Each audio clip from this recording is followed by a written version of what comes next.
ఈరోజు మనం మాట్లాడుకోబోతున్న వ్యక్తి భారత బ్యాడ్మింటన్ చరిత్రలో ఒక యుగాన్ని మార్చిన మహానుభావుడు ప్రకాష్ పడుకోనే. ఆయన పేరు అంటే భారత బ్యాడ్మింటన్కు గౌరవం, శ్రమ, ప్రేరణ. Early life. Prakash Padukone 1955 June 10న బెంగళూరులో జన్మించారు. చిన్నప్పటినుంచే ఆయనకు బ్యాడ్మింటన్ అంటే అపారమైన ఇష్టం. ఆయన తండ్రి రమేష్ పడుకోనే కూడా మంచి బ్యాడ్మింటన్ ప్లేయర్ కావడంతో క్రీడ పట్ల ఆసక్తి మరింత పెరిగింది. 1971లో 16 ఏళ్ల వయసులోనే నేషనల్ ఛాంపియన్షిప్ టైటిల్ గెలిచారు. ఇదే ఆయన ఎదుగుదలకు మొదటి మెట్టు. Rise to stardom. 1970లు, 80లలో ప్రకాష్ పడుకోనే పేరు ప్రపంచ బ్యాడ్మింటన్లో మారుమోగింది.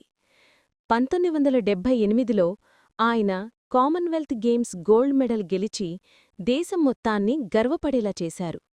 అయితే ఆయన కెరీర్లో దిగ్విజయమైన ఘనత 1980లో వచ్చింది. The legendary victory 1980. 1980లో all England open badminton championship title గెలిచి భారతదేశం నుంచి ఈ ఘనతను సాధించిన మొదటి క్రీడాకారుడు అయ్యారు. ఆ విజయంతో ప్రపంచం భారత బ్యాడ్మింటన్ను కొత్తగా చూసింది. ఆయన విజయమే తరువాత తరాల క్రీడాకారులకు ఒక పెద్ద స్ఫూర్తి అయింది. Later career and contribution. ప్లేయర్గా రిటైర్ అయిన తర్వాత కూడా ఆయన సేవలు ఆగలేదు. భారత బ్యాడ్మింటన్ను ప్రపంచస్థాయికి తీసుకెళ్లడానికి ఆయన చేసిన సహకారం అమోఘం.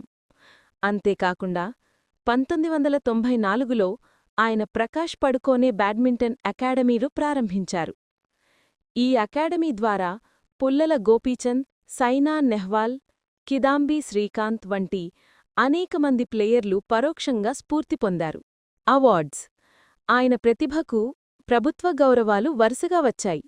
అర్జున అవార్డ్ 1972, పద్మశ్రీ 1982. కంక్లూజన్. మొత్తానికి ప్రకాష్ పడుకోనే కేవలం ఒక ఛాంపియన్ మాత్రమే కాదు, భారత బ్యాడ్మింటన్కు పునాది వేసిన దార్శనిక నాయకుడు. ఆయన కృషితోనే భారత్లో బ్యాడ్మింటన్కు కొత్త యుగం మొదలైంది. ఈ గొప్ప వ్యక్తి కథ మనందరికీ ఒకే సందేశం చెబుతోంది: క్రమశిక్షణ, శ్రమ, లక్ష్యం ఉంటే అసాధ్యమనేది ఏదీ లేదు.